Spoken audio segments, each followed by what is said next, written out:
Boa noite a todos. É um prazer estar aqui novamente, nessa noite de quinta-feira, do dia 5 de novembro. Estamos aqui finalizando esse evento, esse ciclo de palestras, que foi o Direito à Live, um evento que ele é interinstitucional, realizado por 3 instituições de ensino superior, na nossa cidade de Teresina, e que buscam, né, como sempre, essa fomentação e divulgação do conhecimento humano e jurídico, né, com temas bastante relevantes, temas super atuais, e nós temos como instituições que estão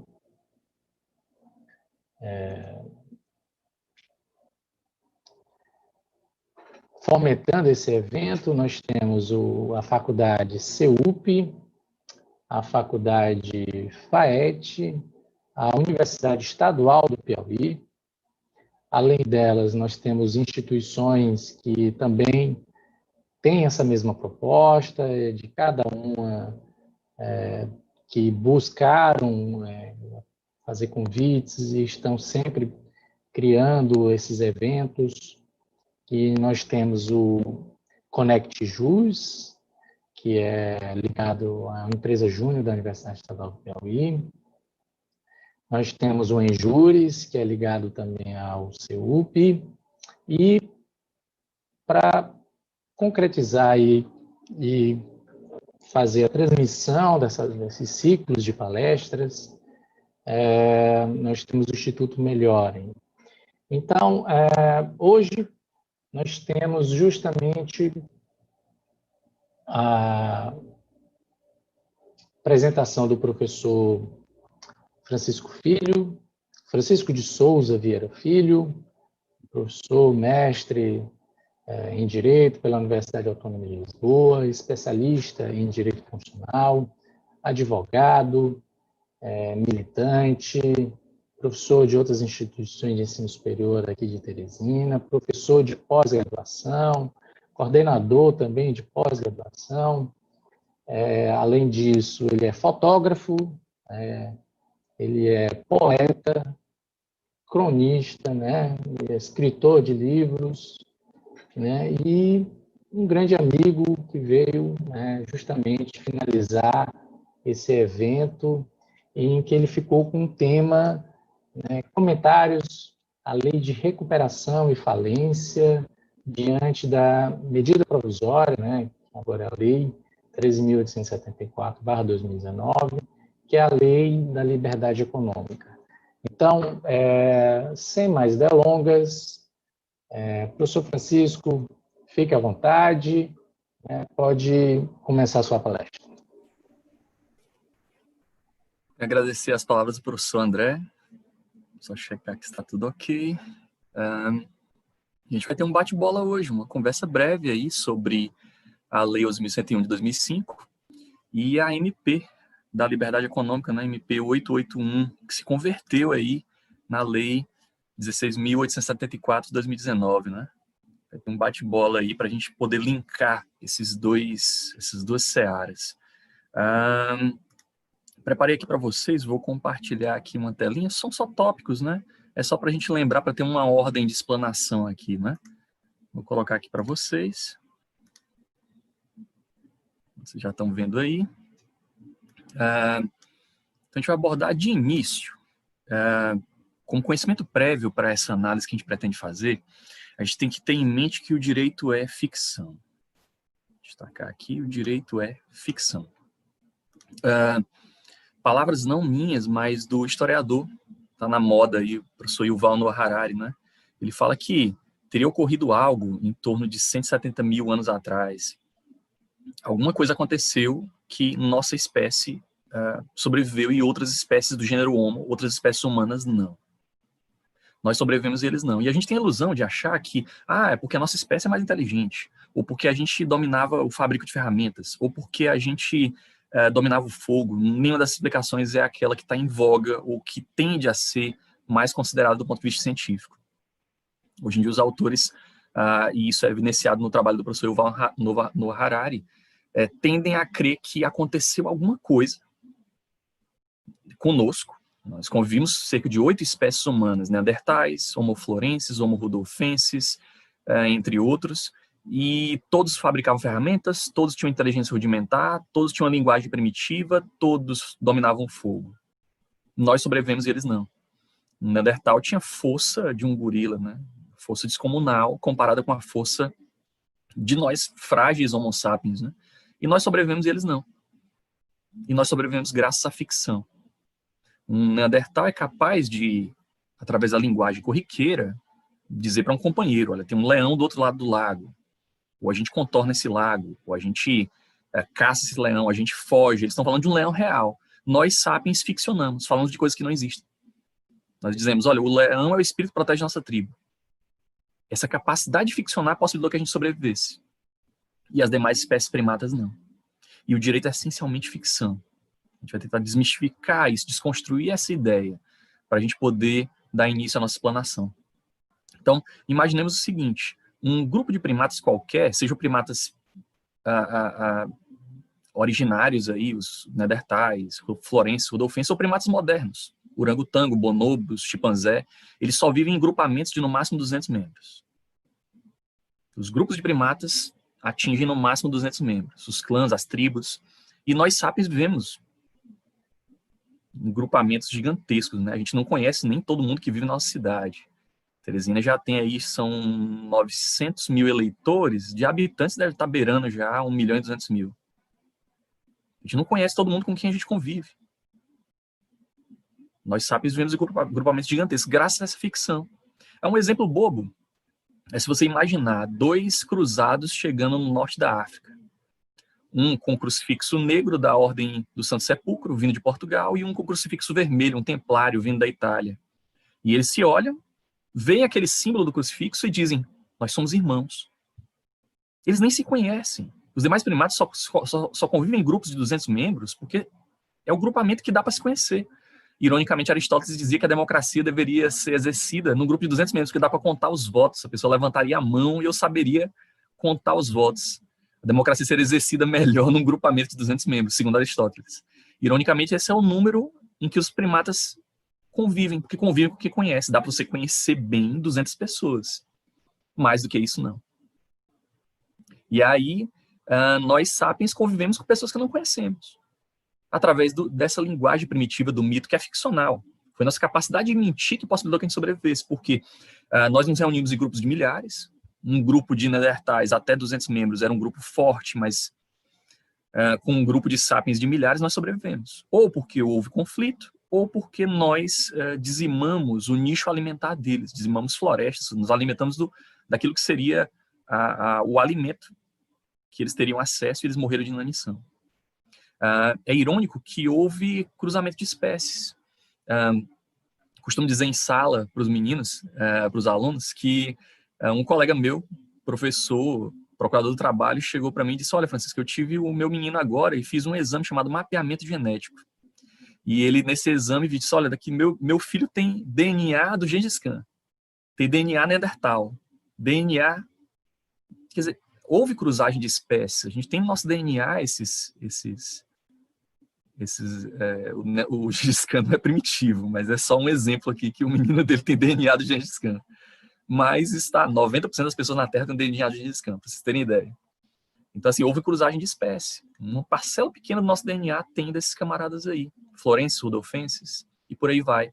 E o que isso tem a ver com direito? O que tem a ver com direito empresarial, com recuperação e falência e com a MP da liberdade econômica?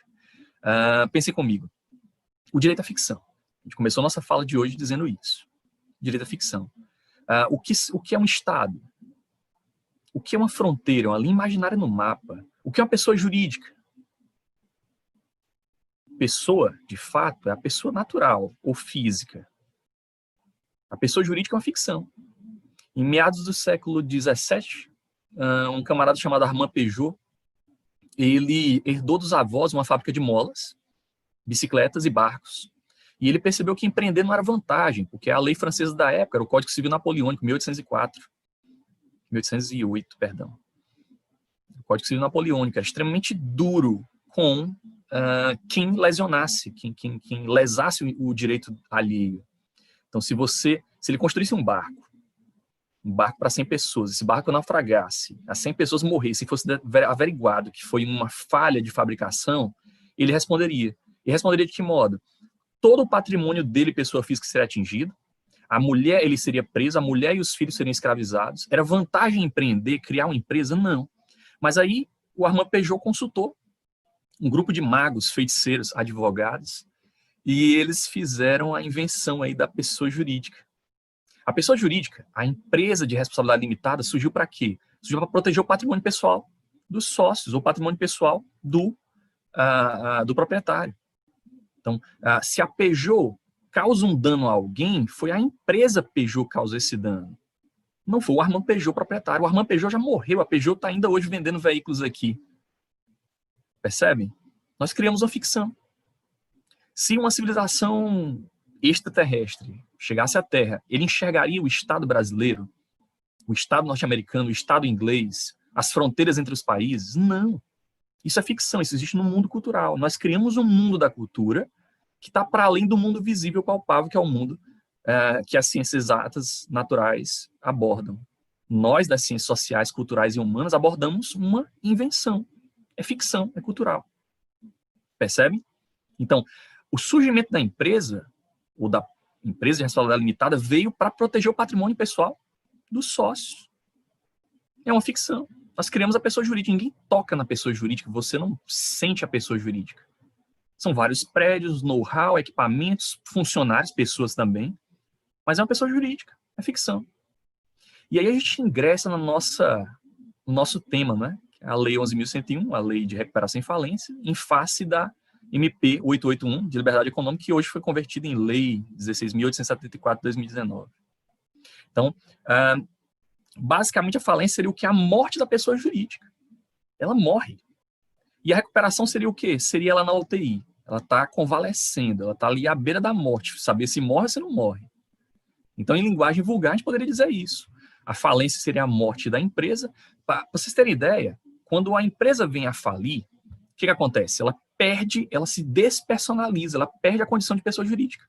Ela morreu, ela não é mais pessoa jurídica. O que existe ali é um cadáver, que a gente chama de massa falida, é um ente despersonalizado.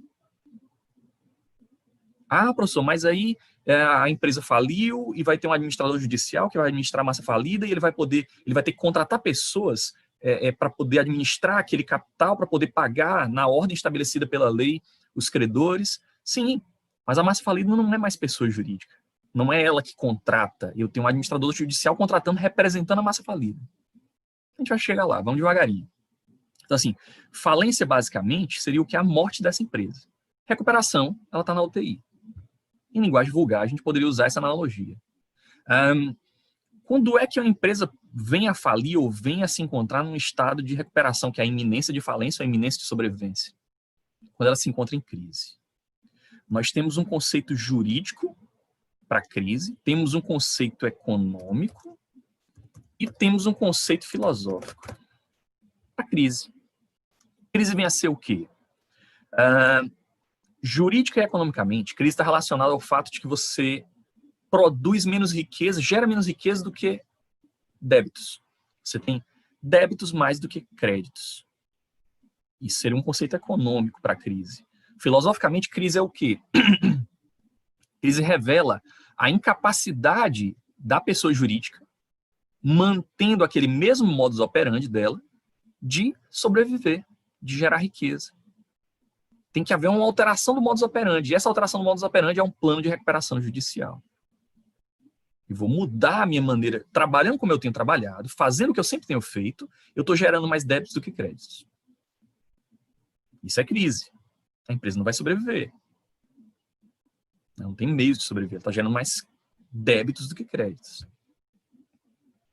Então eu tenho que mudar esse modus operandi, tenho que mudar a minha operação, tenho que mudar o meu modo de agir para que eu possa gerar mais renda, mais receita, mais crédito do que débito. A ideia é essa. Quando é que a empresa se encontra em crise do ponto de vista jurídico? Quando ela se encontra em insolvência. Insolvência, eu estou sem capacidade de solver. Lá tinha insolver, é pagar, quitar meus débitos, minhas dívidas. E você está insolvente em que situações? Você está insolvente quando você não consegue quitar seus débitos, você não consegue pagar suas dívidas. Isso seria o genérico. Mas imagine o seguinte, quando alguém pratica atos de falência, lá em direitos e obrigações, a gente costuma dizer em sala que o direito é uno. Não queiram enxergar uma matéria como dissociada da outra. Você está estudando direitos, recuperação em falência empresarial, e de repente você precisa de direitos e obrigações, que é civil. Você precisa de alguma coisa que envolve dignidade, que envolve boa-fé objetiva, lá do direito constitucional. Então, o direito é uno. A divisão em matérias, essa secção que a gente faz é didática, porque não dá para você abordar tudo como se fosse uma coisa só. A gente divide de forma didática para você compreender aquelas secções, mas é necessário que você faça a junção do todo posteriormente para uma boa formação jurídica. Espera-se isso. Então, o que acontece? A insolvência ocorre quando o empresário pratica atos de falência. É uma das situações. Quando ele começa a dilapidar o patrimônio, quando ele age com os vícios dos negócios jurídicos, lá das obrigações, quando ele age com fraude.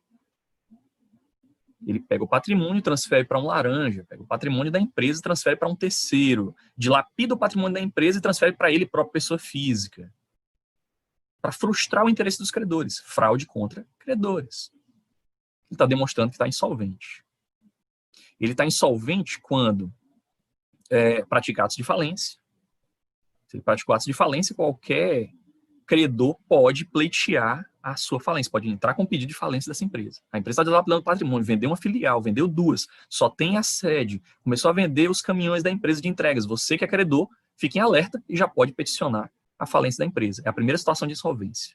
Fraude contra credores. Impontualidade injustificada. Imaginemos o seguinte, que um credor, ou um concurso de credores, detém dessa empresa um crédito da ordem de 40 salários mínimos. É o que diz a Lei 11.101. Então, um credor, um conjunto de credores detém créditos da ordem de 40 salários mínimos em face desse empresário. O que vai acontecer? Eles estão habilitados a pedir a falência. É um dos requisitos que a lei caracteriza como insolvência. Execução frustrada. Um credor, não importando o valor do crédito dele, ele tentou cobrar administrativamente, não conseguiu. Foi a empresa, tentou receber, a empresa não pagou. Tentou cobrar, protestou o título, protestou o cheque em cartório, não conseguiu. Executou o título, entrou com ação de execução judicialmente. Tentou bloqueio de bens, bloqueio de conta bancária, não tem patrimônio em nome da empresa, pessoa jurídica, não tem conta bancária. Se ele esgotou todas as vias administrativas e judiciais, ele está habilitado, não importando o valor do crédito, ele está habilitado a peticionar a falência da empresa. São essas três situações. Um crédito individualmente ou em concurso com outros credores de 40 salários, prática de atos de falência por parte do empresário devedor, ou execução frustrada. Eu tentei por todos os meios, administrativamente e judicialmente, cobrar e não consegui, não importando o valor do meu crédito. Então, ele está insolvente. Isso justificaria o pedido de falência. Tudo bem. Aliás, vamos pular aqui. Quais seriam as possíveis respostas do empresário que recebeu, digamos que eu peticionei a falência, a empresa do professor André não me pagou e por algum motivo eu peticionei a falência. Frustrou a minha intenção de receber meu crédito, eu peticionei. E ele é notificado. Alguém está peticionando a falência da sua empresa. Ele pode dar 3 respostas possíveis. Tem 3 respostas possíveis que o empresário pode dar. Ele pode efetuar o pagamento lesivo. Ele vai pagar a dívida principal, mais honorários, mais custas, mais correção. Não é só a dívida principal. Só questão de lógica, gente. Imaginemos o seguinte. A empresa do professor André me deve 15 mil.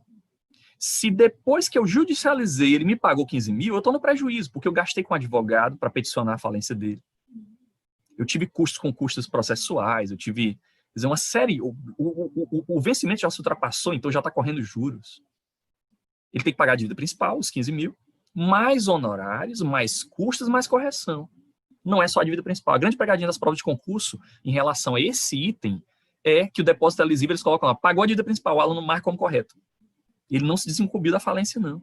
Tem que pagar a dívida principal, mais honorários, custas, correção, juros, tudo. Tudo, porque não seria justo. Eu me onerei para cobrar dele. Ele vai me pagar só o que ele me devia, se dentro daquele montante que ele me devia, eu vou ter que tirar para pagar o advogado, pagar custos processuais, eu vou ficar com menos. Eu não recebi o que me era devido. Percebe? Então, a primeira resposta é o depósito adesivo. Ele paga a dívida principal e acessórios. A segunda resposta possível que o empresário pode dar é o quê? Ele pode contestar. Ele pode dizer, olha, Francisco, a dívida que tu está me cobrando é 39 salários, eu tenho recibo de 1. Só está habilitado a pedir minha falência se tiver 40 salários. Então, o processo está, por um critério formal, vai ser arquivado. Ele contestou, tecnicamente. Ele pode fazer isso.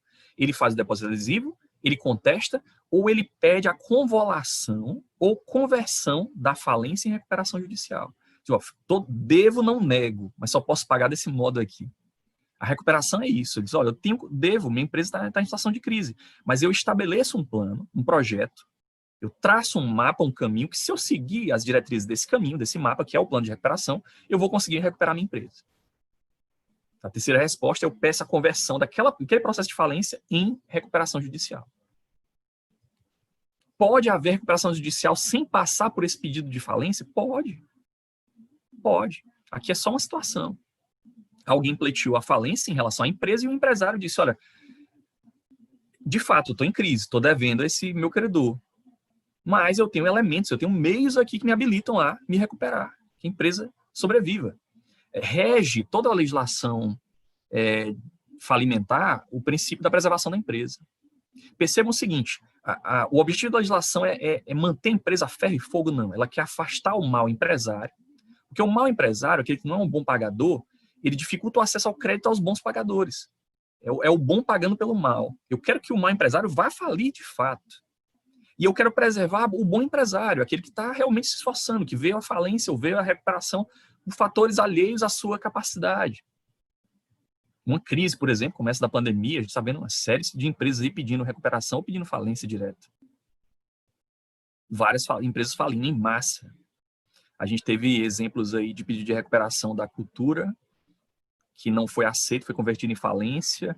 A Saraiva vendeu a maioria dos seus imóveis, seus capitais físicos. Ela atende hoje, 70% do lucro da livraria Saraiva hoje é venda virtual. Venda virtual. Você não tem a livraria Saraiva em Teresina, por exemplo. Hoje as empresas estão sobrevivendo. Eu temo pelo que vai acontecer no futuro. Você não vai ter mais o acesso. Você vai comprar virtualmente. Você não vai ter mais aquela coisa de tocar no livro, cheirar o livro. Já tem a questão do livro não físico, o livro e-book. O acesso ao produto em loco está se perdendo por conta disso. A virtualidade está ganhando espaço. Mas voltando para o nosso. Essas seriam as 3 respostas possíveis do empresário. Mas eu me pergunto, quem é que está sujeito à falência e recuperação? Quem é que pode pleitear a falência e recuperação? Quem é que está sujeito no contexto da Lei 11.101 de 2005? Costumo dizer que a Lei 11.101 de 2005 é uma lei técnica, muito bem redigida. Tem vários projetos de lei aí que querem alterá-la, um projeto, inclusive, de 2016, do governo Temer. Não creio que sejam projetos viáveis. A lei é muito bem pensada para o destinatário da norma, que é o brasileiro. A gente sempre age com um jeitinho brasileiro. Por exemplo, eu devo impetrar onde? Qual é o foro do juízo falimentar? É aquele que é onde se aloca o principal estabelecimento da empresa. Está lá na Lei 11.101, artigos de 1 a 3. É o principal estabelecimento da empresa. E a doutrina de jurisprudência entendeu que o principal estabelecimento é aquele de maior movimentação financeira. Não é onde eu tenho mais credores, é o de maior movimentação financeira. Você pode pensar, professor, eu não estou dificultando a vida do credor? Não. Eu estou facilitando a vida dele. Porque imagina o seguinte, o foro, na verdade o termo é foro falimentar, não seria nem juízo, porque juízo é comarca, depois vai ser distribuído numa vara, né? Seria foro ou vara, e não... O termo da lei está equivocado. Fala juízo falimentar, tudo bem. O que acontece? Imaginemos o seguinte, se eu elegesse a sede para que ela fosse o foro ou o juízo falimentar, a sede é facilmente modificável. Eu posso modificar a sede. Eu, empresário, posso alterar meus atos constitutivos, o estatuto da empresa, o contrato social da empresa, junto perante a junta comercial, colocar a sede num local inacessível aos meus credores, colocar a sede na Amazônia, distante dos meus credores. Eu posso frustrar. Quando eu percebo que está na iminência de alguém peticionar um pedido falimentar em face da minha empresa, eu altero a sede. Então, a lei foi pensada no brasileiro. A gente tem que construir uma lei pensando nas brechas. O brasileiro vai buscar uma brecha. O jeitinho brasileiro é a nossa condenação. Todo mundo quer ganhar, na esperteza todo mundo perde. A gente perde com o jeitinho brasileiro. E a lei foi pensada para driblar essa coisa aí. Então, o que acontece? É uma lei técnica, muito bem redigida. Se a gente for ver, por exemplo, quem é que está sujeito à falência e recuperação? Quem são as pessoas que podem peticionar a falência e recuperação? Empresário individual, individual de responsabilidade limitada, é o EIRELI ou EIRELI, pronunciem como quiserem, é sigla, e sociedades empresárias. São os três que são sujeitos à falência. Professor, e uma sociedade de advogados? E uma cooperativa? Não estão sujeitos a falências. A atividade advocatícia não é atividade empresária. Embora eu costume dizer em sala que ou o advogado pensa de forma empreendedorística, ou ele não vai sobreviver hoje. A gente tem uma ilusão de achar que, vou me formar, meu pai tem uma certa condição, comprou um ponto para mim, vou abrir meu escritório, abrir as portas, vou ficar rico, vou ficar bem. Não vai, você vai passar fome.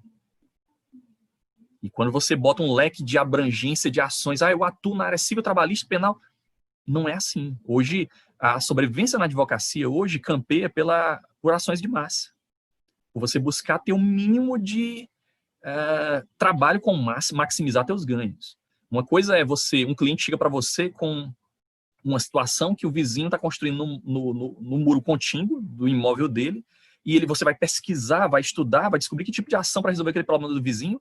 É uma ação de enunciação de obra nova, para que o vizinho, se a obra não tiver concluída, seja desfeita, se tiver concluída, ele receba um valor indenizatório.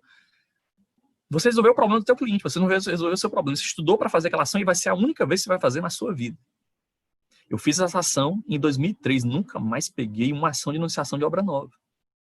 2003, quando eu estava iniciando na advocacia, juntamente aqui com o nosso colega, o professor André Luiz, a gente iniciou mais ou menos nessa época. Então, o que acontece? A gente tem que pensar em termos de... Eu comecei em 2005. 2005, isso. A gente tem que pensar em termos de ações de massa. Para sobreviver, eu tenho que pensar em termos de ações de massa. Você oferece para o teu cliente um produto, como se fosse um empresário. Óbvio que a sociedade advocatícia não é a sociedade empresária. Não vai se enquadrar na Lei 11.101, mas tem que pensar de forma empreendedorística.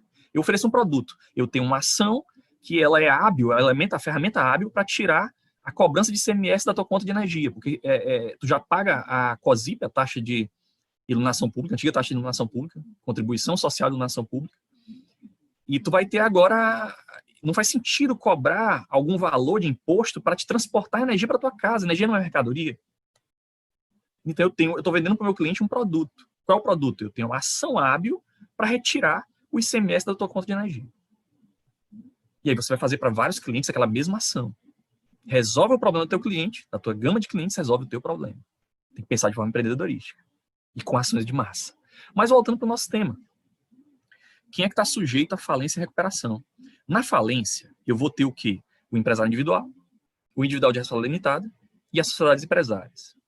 Se estudar empresarial 2, isso aí.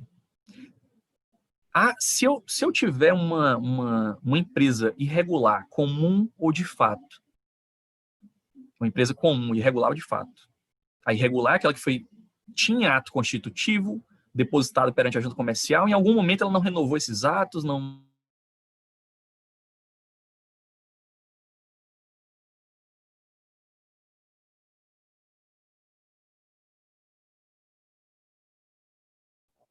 Você não tem CNPJ, seus atos constitutivos não estão depositados na junta comercial, você não pode pedir recuperação da empresa. Você pode pedir a falência, a autofalência. Terceiros podem pedir tua falência, mas você não pode pedir a falência de terceiros. A empresa comum e irregular, de fato, não pode... Aqui teve uma oscilaçãozinha da internet, voltou. Espero que não tenha obstruído aí o som. Então, o empresário comum, de fato, ele pode pedir autofalência, ele pode pedir terceiros podem pedir a falência dele, mas ele não pode pedir a falência de terceiros. Não pode emitir nota fiscal. Se houver uma execução em face dessa empresa, o patrimônio pessoal do sócio é atingido. Lembra o que a gente disse no início? A empresa é criada para proteger o patrimônio pessoal do sócio. É uma ficção que a gente criou. A gente chama de pessoa, um conjunto de know-how, patrimônio, equipamentos, funcionários. Isso quando a gente sabe que realmente só é pessoa natural ou física. Tudo bem. Quais são os requisitos desse pedido de falência ou de recuperação? Se eu quero peticionar a falência de alguma empresa, eu sou um credor, o que eu preciso ter? Basicamente, você não precisa ter a documentação que é de resguardo da própria empresa. O empresário vai ser notificado com um prazo de 5 dias sob pena de cometimento de crime, se ele não apresentar a documentação. Mas que documentação seria essa? Prova da condição de empresário, o estatuto, o ato constitutivo, o contrato social da empresa, relação dos administradores da empresa, sócios administradores dos últimos 5 anos. Já vai ver por que é 5 anos. Relação dos livros contábeis dos últimos 3 anos. Então, seriam basicamente esses os documentos que habilitariam o pedido falimentar. Percebam o seguinte, a Lei 11.101 de 2005, ela é uma lei de direito material. Ela é uma lei processual, ela é uma lei tributária, ela é uma lei penal, estabelece penas. Ela é múltipla. Então, prevalece aquele princípio hermenêutico da especialidade. Eu aplico lei especial em face da lei geral. Por exemplo, há uma celeuma dentro da seara do direito empresarial que eu devo aplicar a disposição do MP, que diz que o Ministério Público deve ter entrada em cada movimentação, em cada etapa do processo falimentar ou de recuperação. E a Lei 11.101 estabelece situações específicas em que o Ministério Público tenha ingerência ou não sobre certas movimentações dentro do processo falimentar ou de recuperação. Eu aplico o quê? Eu aplico a Lei 11.101 e não o novo CPC. Lei especial para a lei sobre lei geral. Ela é lei procedimental também, é processo. Lei especial para a lei sobre lei geral. Não tem celeuma, é só hermenêutica básica. Há, na verdade, uma incongruência de quem interpreta de forma diferente. Mas tudo bem, vamos seguir. O que acontece? Como a gente dizia, nós temos aí os requisitos do pedido de falência, né?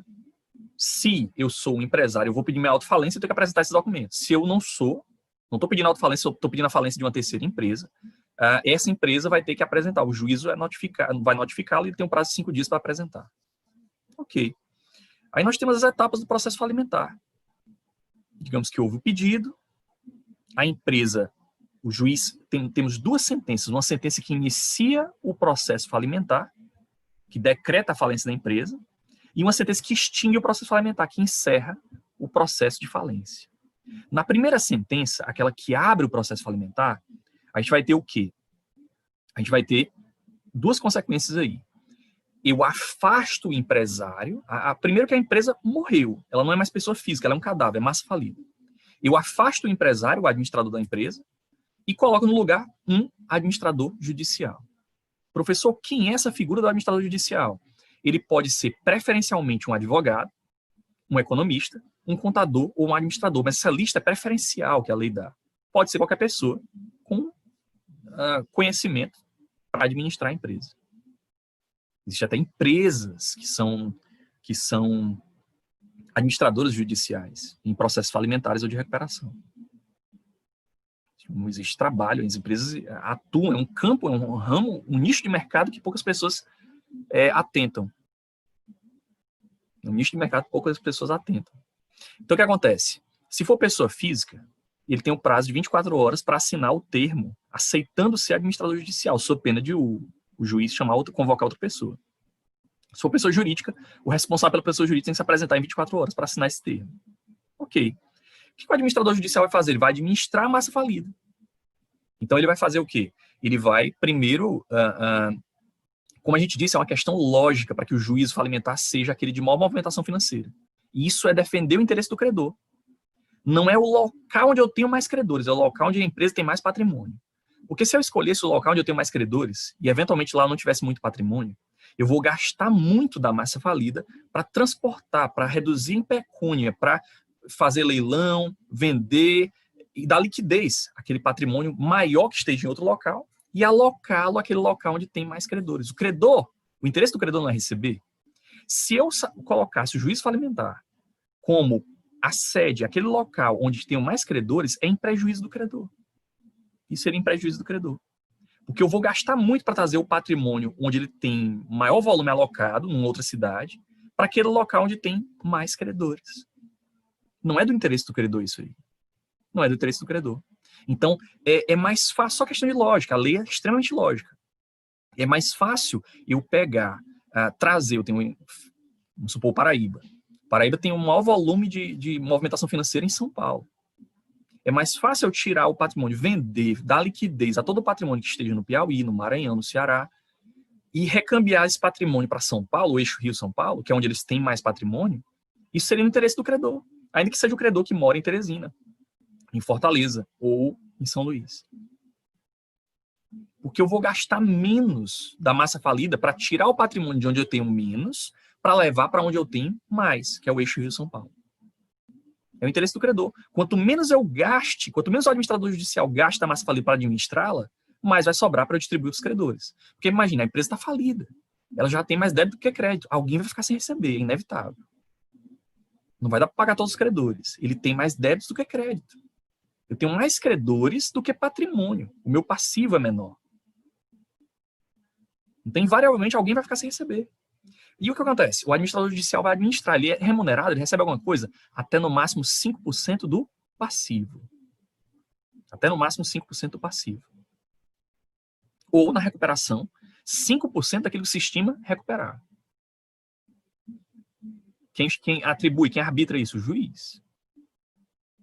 Então, quem seja administrador judicial de uma empresa em falência, uma empresa que tem patrimônio vultoso, é extremamente vantajoso. 5% desse patrimônio, se for arbitrado em 5%, é um valor absurdo. É um valor absurdo. Mas voltando. Tudo bem, o administrador judicial ele vai fazer o quê? Ele vai contratar leiloeiros, pregoeiros, ele vai contratar transporte, ele vai vender o patrimônio da empresa, transformar ele em pecúnia, liquidez, para pagar os credores na ordem que a lei estabelecer. E a lei tem uma ordem. Eu tenho um rol, eu tenho créditos chamados extraconcursais e créditos concursais. Professor, que nome estranho. O que é extraconcursal? Extraconcursal que não concorreu para a falência. São créditos criados na administração da falência, da massa falida. Ele não gerou a falência da empresa, ele é extraconcursal. O concursal gerou a falência. É o crédito trabalhista, é concursal. Garantia real é concursal.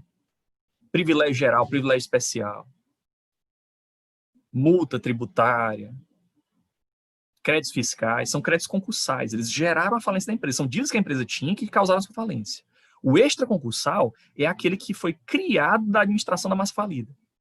E esse recebe primeiro. Então eu pago primeiro quem? A mim mesmo, o administrador judicial. Eu pago primeiro o leiloeiro, o pregoeiro, o transporte, o que eu gastei para administrar a massa falida. E o que sobra, eu vou pagar os credores na ordem que a lei estabelecer. Aí eu pago por classe. A primeira classe é crédito trabalhista e acidente de trabalho.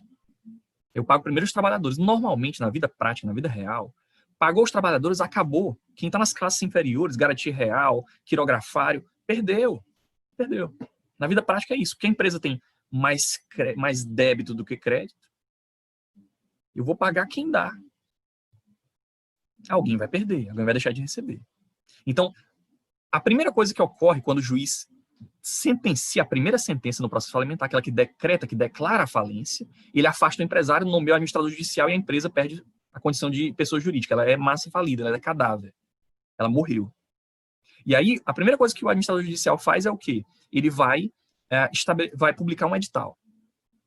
Ele vai ter acesso ao patrimônio da empresa para publicar um edital com a lista de credores, o patrimônio que a empresa tem, um edital de credores. Se eu não estou naquele edital, eu vou peticionar, esse edital é publicado, vou ter um prazo de 15 dias para peticionar o meu adendo, o meu ingresso como credor, ou mudança de classe, me colocou como quirografário, mas é trabalhista, eu recebo primeiro. Eu quero mudar de categoria. Quem é que pode peticionar? Essa petição é administrativa, eu estou pedindo para o administrador judicial me colocar, eu estou comprovando aqui, eu tenho aqui uma promissória, eu tenho um cheque, eu sou credor, eu quero estar na lista, nesse edital de credores.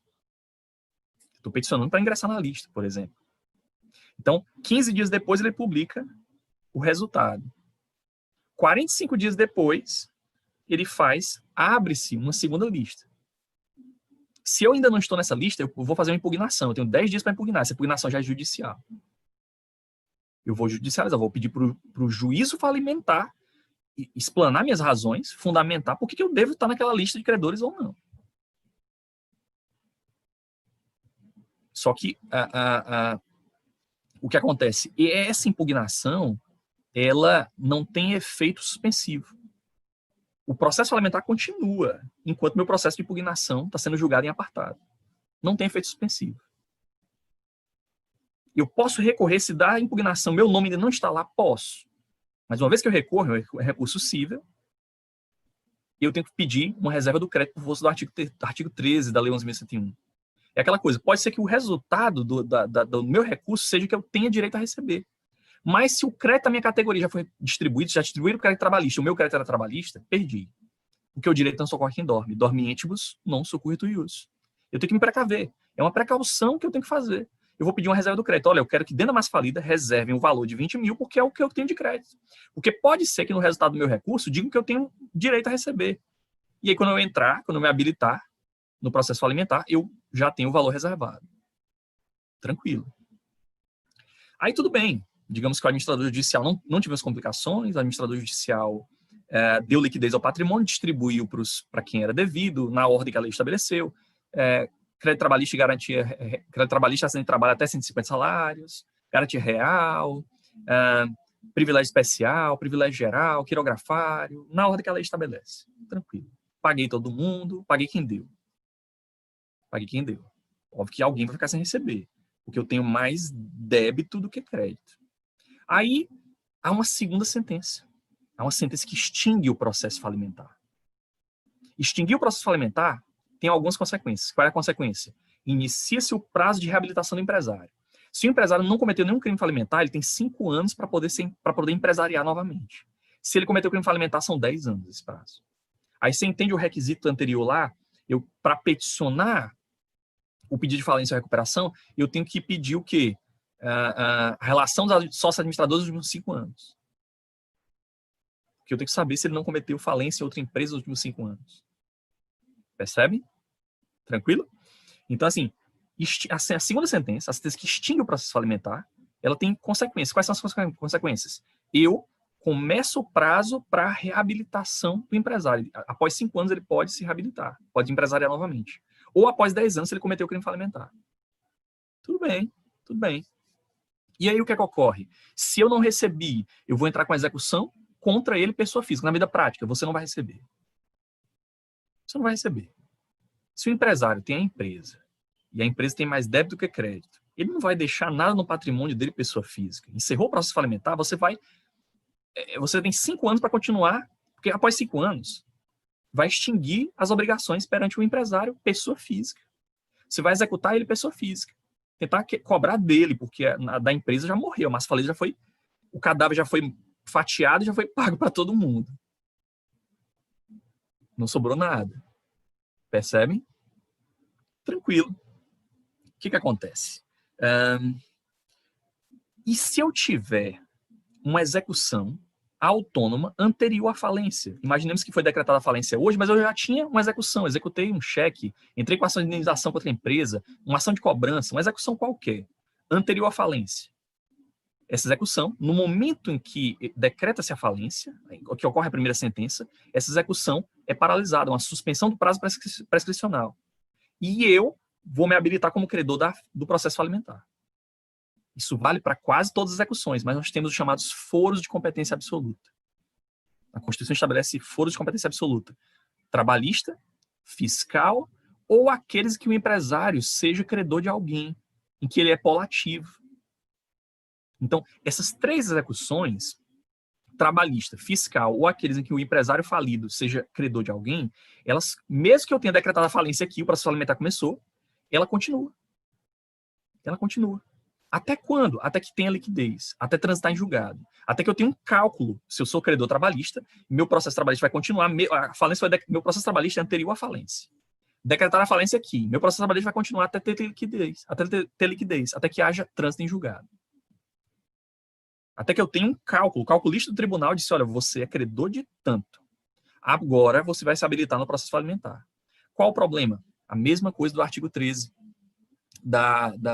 artigo 18, perdão, da Lei 11.101. Eu vou ter que peticionar a reserva do crédito. Porque pode ser que o meu processo trabalhista seja mais lento do que o processo falimentar. E se no processo falimentar já distribuiu o crédito trabalhista, eu perdi. O direito não socorre quem dorme. Eu tenho o meu processo trabalhista aqui, que é foro de competência absoluta, trabalhista, fiscal, ou aqueles em que o empresário seja credor de alguém, e tem o processo falimentar que começou depois. Pode ser que o processo falimentar seja mais rápido e o trabalhista só obtenha liquidez depois que minha classe de credores, os créditos trabalhistas e acidente de trabalho, já tenha sido distribuída. O que vai acontecer? Perdi. O direito não socorre quem dorme.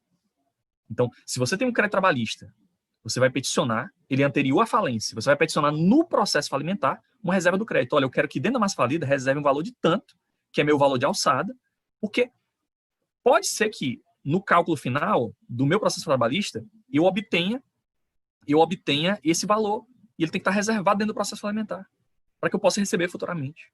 Percebe? Tudo bem. Mas eu tenho situações, aqui são situações de execuções autônomas, o normal é uma execução anterior à falência, o credor vai se habilitar no processo falimentar. O processo dele vai estar paralisado. Há uma suspensão do prazo prescricional dessas execuções autônomas, anteriores à falência. Mas se for foro de competência absoluta, trabalhista, fiscal, ou aqueles em que o empresário seja credor de alguém, o que vai acontecer?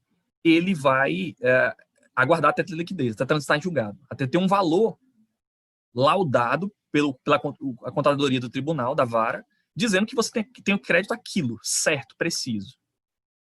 É um valor certo. Tudo bem. Mas nós temos aí outras execuções. Quando eu já tiver asta pública marcada, eu tenho uma execução anterior ao processo falimentar e a minha execução já tem asta pública marcada. Eu já tenho um leilão, já penhorei um bem, já tenho um leilão marcado. O que vai acontecer? Por economia processual, esse leilão vai acontecer. O que for apurado vai para a massa falida e você se habilita no processo falimentar. Se não for apurado nada, ninguém deu lance, o bem vai ser adjudicado à massa falida e você se habilita no processo falimentar. Isso quando já tem asta pública marcada. Mas quando a asta pública já aconteceu, na minha execução, qualquer uma, inclusive os foros de competência absoluta, trabalhista, fiscal, aqueles em que o empresário seja credor de alguém, qualquer execução anterior à falência, em que eu já penhorei um bem, já tenho um leilão marcado. O que vai acontecer, gente? Já tem leilão marcado. Aliás, não tem asta pública marcada, já aconteceu. O dinheiro já está na conta judicial, estou esperando só o alvará. Se o valor for suficiente para satisfazer meu crédito, eu recebo. E encerrou a questão ali. Foi suficiente para satisfazer meu crédito. No meu processo trabalhista, já penhorei um imóvel da empresa, já foi leiloado, já tenho o dinheiro na conta do juiz, estou esperando só o alvará. O valor que foi apurado no leilão foi suficiente para pagar meu crédito. Eu recebo, encerrou, não tem nada a ver com o processo de falência. Se o valor apurado for maior, eu recebo também. E a diferença vai para a massa falida para pagar os demais credores. Mas se o valor for menor, eu recebo tudo que for apurado. Digamos que eu tenho um crédito de 100 mil, apuraram com a asta pública do imóvel da empresa, 80. Eu recebo os 80. E vou ser credor de 20 mil no processo falimentar. Perceberam? Até aí tudo tranquilo. O que acontece? Como é que eu associo tudo isso com o MP da liberdade econômica? O que é MP da liberdade econômica? O nome liberdade econômica é sugestivo. Ele leva a crer que houve eu estou garantindo maior liberdade para a atuação do empresário sem tanta interferência do Estado. Esse MP foi convertido em lei com poucos vetos, 3 ou 4 vetos, né? A Lei 16.874 de 2019. E ela trouxe consequências para várias searas, consequências boas e ruins, mas sobretudo ruins. A gente poderia chamar ela de uma mini reforma trabalhista, porque trouxe consequências extremamente danosas para o trabalhador na matéria laboral. Mas está falando de matéria empresarial.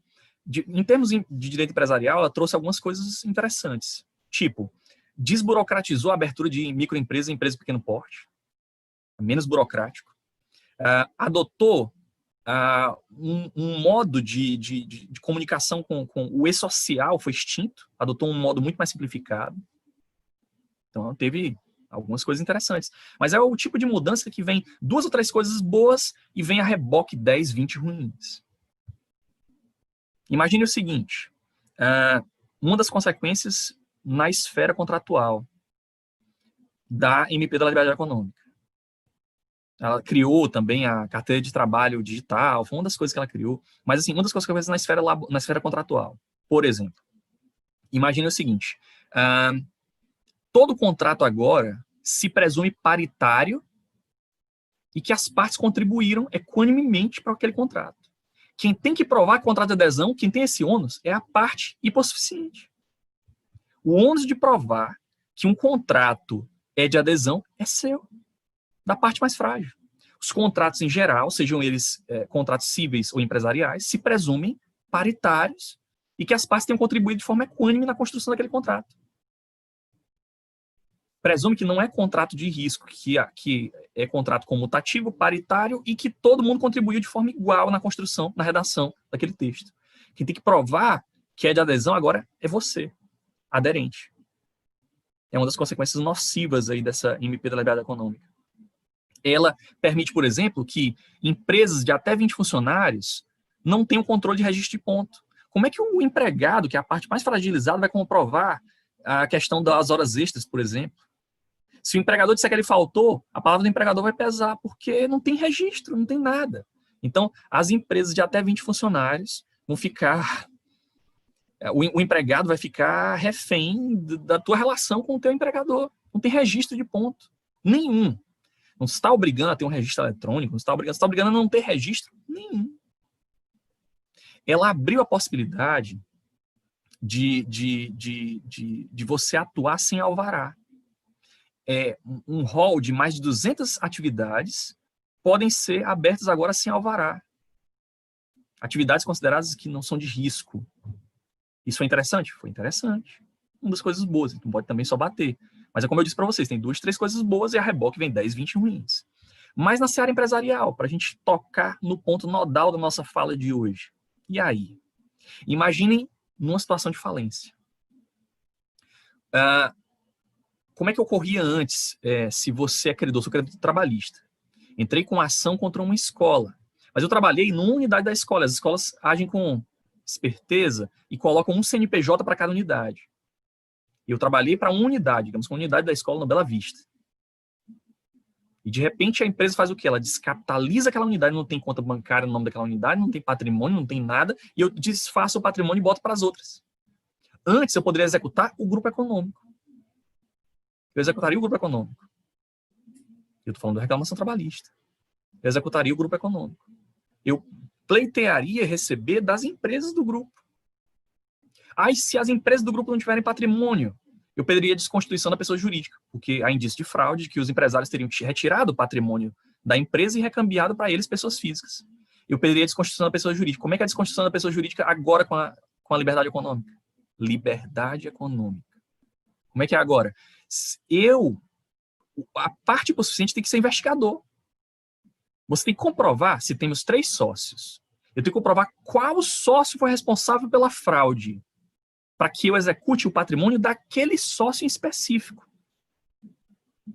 Eu tenho 3 sócios. Quando eu peço desconstituição da pessoa jurídica, eu iria atingir o patrimônio das pessoas físicas, dos sócios. E eles teriam que me pagar. E eu vou ter que investigar. Agora, o ônus da prova é meu. Olha o absurdo disso. Eu sou a parte fragilizada, a parte mais frágil, a parte hipossuficiente. Eu tenho que investigar e descobrir qual sócio fraudou, para que eu execute especificamente aquele sócio. E o ônus de provar é meu. Percebe o absurdo? Isso num processo de falência da empresa, numa execução da empresa, eu estou facilitando a fraude. Se eu não permito a execução do grupo econômico, faliu aquela unidade da escola. E ela não tem patrimônio e você ficou a ver navios, porque eles já tiraram o patrimônio e passaram o patrimônio para as outras filiais, que têm CNPJs diferentes. A lei a liberdade econômica está facultando, está secundando uma fraude, gente. É uma fraude sob a proteção legal. Percebe o absurdo disso? Vocês conseguem enxergar? O que a gente tenta exigir do aluno em sala é que o aluno comece a enxergar as coisas nas entrelinhas.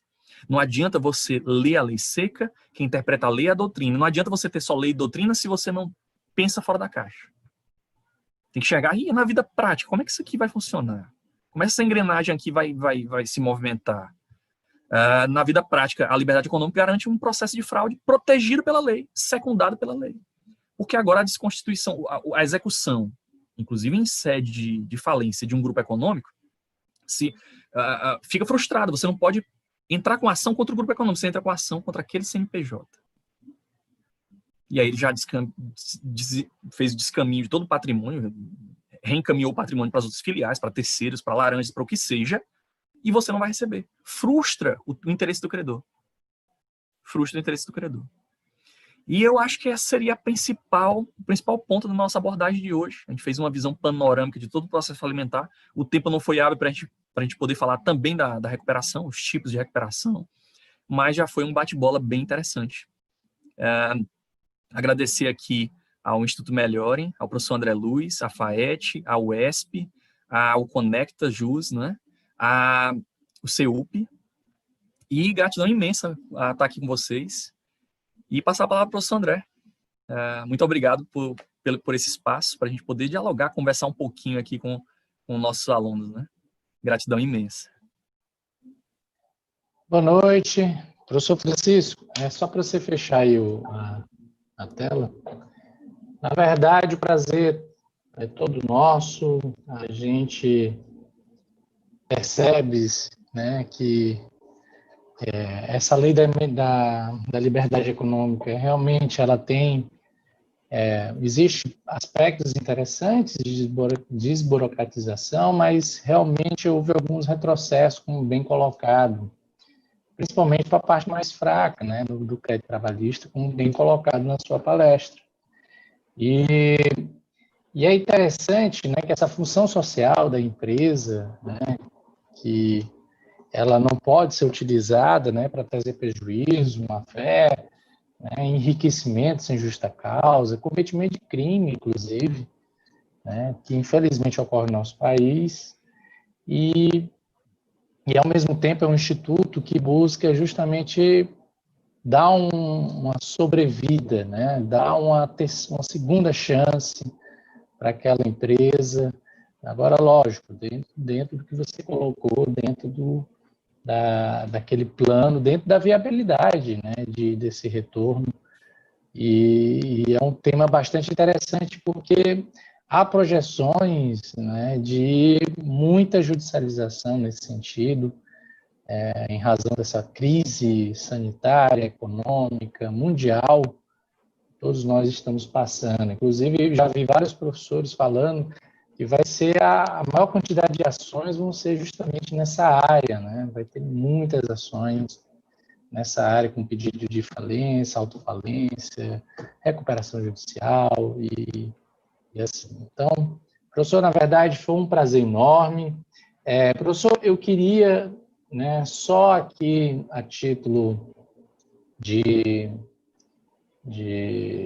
só um instante, apresentar aqui um certificado, né, justamente pela sua participação, né, que estamos aqui colocando, né, que é um evento, como você colocou, e foi explicado pelo CEUP, FAET, Injures, Conect Jus e UESP, o Instituto Melhor aqui só dando apoio e ajudando na implementação e na execução desse evento, que é um evento interessante, professor. Começou com uma aluna nos convidando, a aluna Isabelle, nos convidando para uma palestra, e aí foi crescendo, e assim, professor, esse certificado é justamente para externar, né, o prazer, né, justamente pela sua participação nesse evento, que começou dessa forma e foi crescendo, e quando a gente viu, né, foram 5 palestras, né, de nível altíssimo, e, professor, foi um prazer enorme.